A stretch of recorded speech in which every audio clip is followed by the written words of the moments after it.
Hello everyone, welcome to my channel Learning and Fun with Gargi. So in this video we are going to learn about chapter number 1st of class 11th, which is The Portrait of a Lady. It is written by Khushwant Singh, and now we are going to have the line by line explanation of this chapter. So here are some phrases which are given. The thought was almost revolting, which means that it is very hard to believe. The second one, a veritable bedlam of chirrupings, means the real noise made by the birds. An expanse of pure white serenity. Here, the serenity means the calmness showed by the grandmother. Frivolous rebukes are the little importance given to a person. Accepted her seclusion with resignation.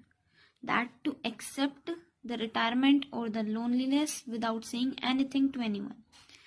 The sagging skins of the dilapidated drum. The dilapidated means the old thing. My grandmother, like everybody's grandmother, was an old woman. यहाँ पर माए खुशवंत सिंह बोल रहे हैं अपनी grandmother को कि मेरी जो ग्रैंडमदर है वो भी सबकी ग्रैंडमदर की तरह एक ओल्ड वुमन है. She had been old and wrinkled for the 20 years that I had known for.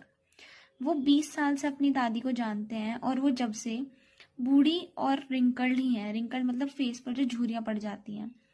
People said that she had once been young and pretty and had even a husband. But that was hard to believe. लोग कहते थे कि जो मेरी दादी हैं वो एक टाइम पे जवान और बहुत ही सुंदर हुआ करती थी और उनका एक पति भी था, लेकिन ये मेरे लिए बहुत मुश्किल था बिलीव कर पाना. My grandfather's portrait hung above the mantelpiece in the drawing room. जो मेरे ग्रैंडफादर का पोर्ट्रेट था वो हमारे ड्राइंग रूम के मेंटल पीस के ऊपर टंगा हुआ था. He wore a big turban and loose fitting clothes. वो जो है एक बड़ी सी जो है टर्बन पहनते थे और बिल्कुल ढीले ढाले से क्लोथ्स पहनते थे. His long white beard covered the best part of his chest. जो उनकी सफ़ेद दाढ़ी थी वो उनकी इतनी लंबी थी कि वो उनके चेस्ट तक आती थी. And he looked at least 100 years old. और वो ऐसे लगते थे जैसे वो कम से कम 100 साल के तो होंगे ही. He did not look the sort of a person who would have a wife or children. वो ऐसे लगते ही नहीं थे कि उनकी कोई बीवी भी होगी या उनके बच्चे होंगे. He looked as he could only have only lots and lots of grandchildren. वो सिर्फ ऐसे दिखते थे जैसे कि उनके बहुत सारे सिर्फ पोता और पोती ही हो सकते हैं. As for my grandmother being young and pretty, the thought was almost revolting. ये उतना ही डिफिकल्ट था मेरे लिए बिलीव कर पाना जितना बिलीव ये करना कि जो मेरी दादी हैं वो कभी सुंदर और जवान हुआ करती थी. She often told us of the games she used to play as a child. वो हमें बताया करती थी कि जब वो बच्ची थी तो वो क्या क्या गेम्स खेलती थी. That seemed quite absurd and undignified on her part, and we treated it like the fables of the prophets she used to tell us. जब वो हमें ये बात बताती थी तो ये बात हमें बहुत ही ज़्यादा नॉनसेंस लगती थी, क्योंकि हमें विश्वास ही नहीं होता था कि वो कभी यंग भी हो सकती हैं और वो कभी खेली भी होंगी. हम इस बात को बिल्कुल उस तरीके से लेते थे जैसे कि वो हमें कहानियाँ सुनाया करती थी. She had always been short and fat and slightly bent. वो हमेशा से ही छोटी, मोटी और थोड़ी सी मुड़ी हुई थी. Her face was a criss-cross of wrinkles running from everywhere to everywhere. उनकी फेस पे criss-cross और wrinkles थे. No, we were certain she had always been as we had known her. लेकिन हमें पूरा विश्वास था कि हमारी दादी वैसी की वैसी ही है जैसे हमने हमेशा से देखी है. कैसी? Old. So terribly old that she could not have grown older and had stayed at the same age for 20 years.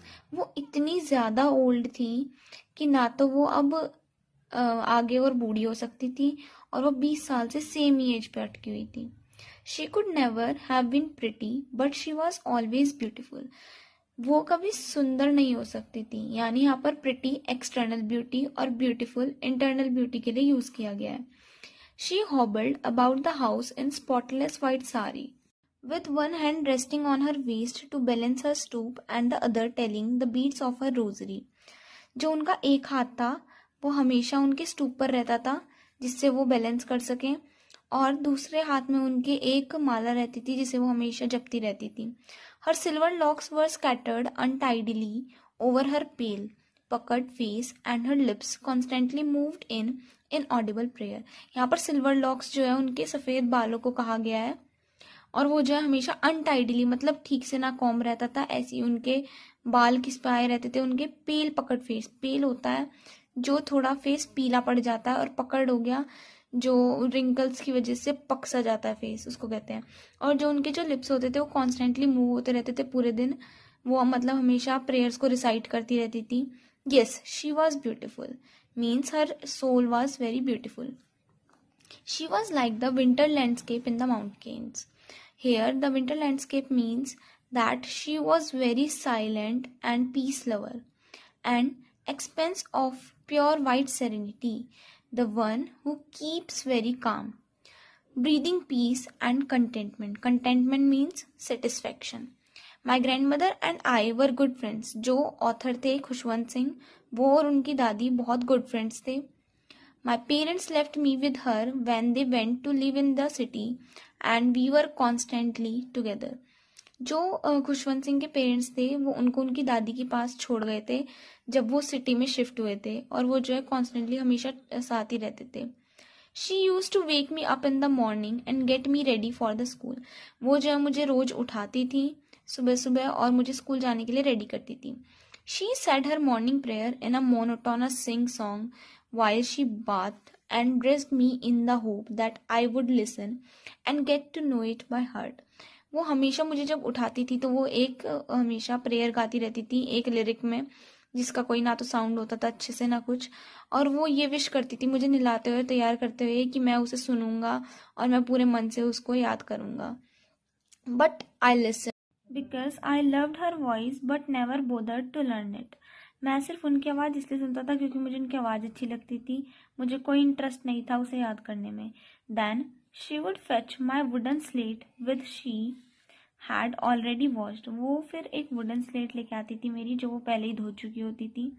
And plastered with yellow chalk, जिसे वो येलो चॉक से प्लास्टर कर देती थी. A tiny earthen ink pot, एक छोटा सा मिट्टी का ink pot and a red pen, और एक रेड कलर का pen. Tie them in a bundle, वो जो है इनको सबको एक साथ रख के एक बंडल में टाई कर देती थी. And hand it to me, और फिर मुझे देती थी. After a breakfast of a thick steel chapati with a little butter and sugar spread on it we went to school. फिर मैं ब्रेकफास्ट करता था एक मोटी सी स्टील चपाती, स्टील मतलब बासी, जिसपे थोड़ा सा बटर लगा रहता था और शुगर उसके ऊपर स्प्रेड रहता था. इसे खाकर मैं जो हूँ स्कूल जाता था. She carried several steel chapatis with her for the village dogs. वो जो है बहुत सारी स्टील चपातीज अपने साथ लेकर जाती थी, किसके लिए? विलेज डॉग्स के लिए. So we will continue this chapter in our next video. For more such videos, just subscribe to my channel and don't forget to share it with your friends.